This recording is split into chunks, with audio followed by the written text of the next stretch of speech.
Welcome to this week's edition of New York Now. I'm Dan Clark. When former Governor Andrew Cuomo held his daily briefings on the COVID-19 pandemic last year, you probably noticed the guy beside him.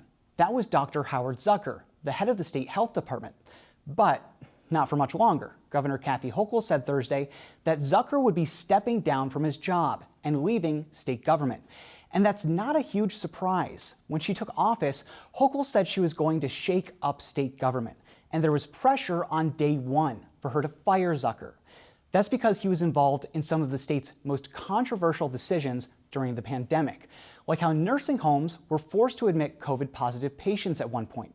Zucker was also part of the state's decision to leave out thousands of deaths of nursing home residents from the total death toll at those facilities. So he's been a target of a lot of criticism, and Governor Kathy Hochul said it was time for him to go. Dr. Zucker has submitted his resignation, our Commissioner of Health. I agree with his decision. I think I made it very clear on my first day in office that I'll be looking to build a new team, and I am building that team. I'm just taking some time to build that team, but there'll be other changes forthcoming. And while Zucker stole the show this week, there was also some huge news on New York's strategy toward climate change. Let's get into it with Bern Hogan from the New York Post and Marie French from Politico. Thank you both for being here. Thanks. So, Bern, I want to go to you first. We're going to talk about Zucker a little bit. What's the reaction been to him submitting his resignation, which I want to clarify, he's not out as in today, he's staying on until Hochul finds his replacement. Right. Well, it was definitely a surprising announcement coming yesterday.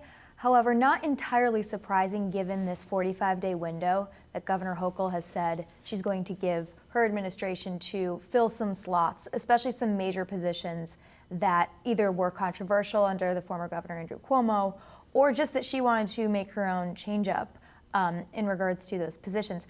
But some of the reaction, a lot of it had to do with Zucker's ties to the nursing home policy under the former administration. We had advocates, family members, lawmakers who were saying this is a right step, or a good step in the right direction for Hochul, especially if she wants to move towards that. She said she wants her administration to be more transparent. And Zucker, he was at the helm of the health department and right next to Governor Andrew Cuomo when he was answering questions about nursing home data and policy. And of course, this is the subject of still multiple ongoing investigations by the FBI, the Eastern District of New York, and of course, how that also ties slightly into, reports and the book deal that the governor, of course, has. Again, it's all being looked at by multiple agencies, or entities. But Zucker, he said that he would be willing to stay on for a little bit longer, and how long that is remains to be seen. There's a couple names that have been floated within recent days. Potentially, I talked to the heads of the health committee in the Senate and the Assembly, who said they're eyeing one of the former New York City commissioners. But again, Zucker, in his resignation letter, he said, it's been an honor to serve, but also there's several things that are still, that we still have to figure out, like booster shots and also boosting the vaccination rate among younger people. And it kind of, the way he was describing it was like he went out with slightly on his own terms, even though it was kind of always obvious that it was leading in this direction. Right. But it seemed as though Governor Hochul, she said she agreed with his decision to resign. However, how much she was maybe muscling him to move out. That's what I was going to ask you. Do we know question. why he actually resigned? I know in his letter he makes a reason, but there's a difference between what's discussed in public and what's discussed in private. Do you think that it was a result of maybe some strong arming by the Hochul administration? There's also the possibility that maybe he just didn't want to be in the spotlight anymore, I guess. Well, number one, it's been a really tough year and a half, 2 years, however long it's been, for a lot of these people in state government and just, the state, the country, et cetera. Of course, you guys broke that he had an internal call with DOH staffers saying goodbye, and he talked a little bit about his family, how there's been familial pressures and he missed his kids. He has 2 little kids.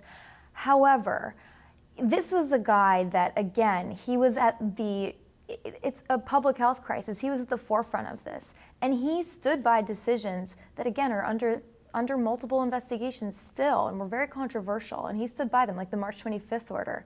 He said that, this was a good idea, and then it was later rescinded. And also, he did not come out against former Governor Cuomo and say we should release the accurate number of nursing home deaths.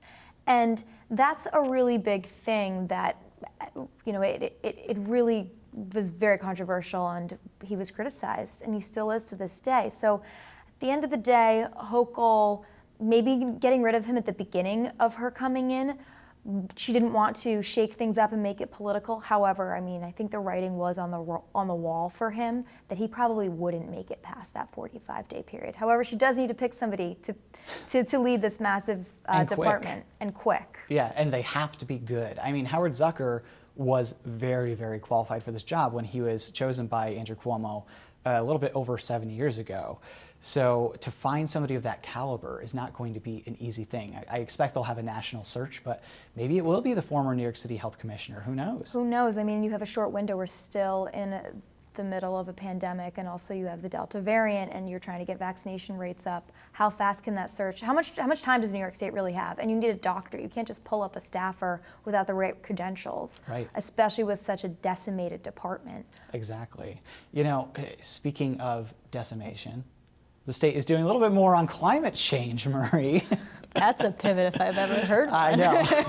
So I'm going to be honest with you, I missed a lot of the governor's climate announcements throughout the week because she made so many. The ones that I did see were the first ones where she has a new solar energy goal for 2030, 10 gigawatts, which I can't comprehend how to quantify that. It's we have it on our website, but it's like a bunch of light bulbs. So tell us what's going on. Is this a stronger direction than Andrew Cuomo was going in? I think a lot of her announcements this week have been continuations of the existing policy. The major announcement about transmission lines coming into New York City to bring renewable energy and Canadian hydropower, that was the result of a process started under the Cuomo administration. I think you saw her try to go bigger in a lot of ways. You know, she said, oh, a $3 billion bond act. I see that and I'll raise you to $4 billion. Right. So she wants to, you know, accelerate investments into climate infrastructure. She wants to accelerate investments into renewable energy. She said, oh, they were only considering one transmission line. I said, why don't we do 2 at once? So, and she's taken personal credit for making that, you know, suggestion of doing 2. So we're doing a lot on climate. I think it's fair to say we had the CLCPA passed. Was that last year or was that 2019? 2019. Yeah, so it's a very big climate law. Can you take a look at us comparing other states? Does New York actually have the most progressive climate change strategy right now, or are we behind the times of maybe somewhere like California? So I think we're still in a fairly leading position in terms of having these goals not be goals anymore. They're actually mandates, right? They're enshrined into the state statute. So it doesn't matter who's governor. The state has to get to 70% renewable electricity by 2030. The state has to get to 100% emissions-free power by 2040. And we have to slash emissions to essentially almost nil by 2050. How are we doing it? We had the solar announcement this week, obviously, but there's a lot of renewable energy sources, you know, windmills that people don't quite like sometimes in their communities for reasons unclear to me. But how are we reaching these goals? So the state is, you know, really moving ahead with contracting out subsidies for these new renewables, you know, the wind turbines that folks don't like. A lot of those have contracts with the state to subsidize them once they come online. And under Cuomo's watch, there were passed new regulations to accelerate the siting and sort of somewhat limit some of the community opposition and local resistance to siting these types of projects. So in 30 seconds, are we on track to meet these goals? I guess that's always the thing. There are these goals. Sometimes we blow past them. Are we on track to get to where we need to be? I think we'll know more once we see the results of the Climate Action Council's plan. They still need to come up with more initiatives to actually achieve the state's goals. They said, you know, the suggestions that we've gotten from our panels are not enough to get us there, and we're not going to need to do more faster. It's fascinating the way that we're combating climate in New York, and I hope to see progress in the next couple of years, but we'll leave it there. Marie French from Politico, thank you so much for your insight as always.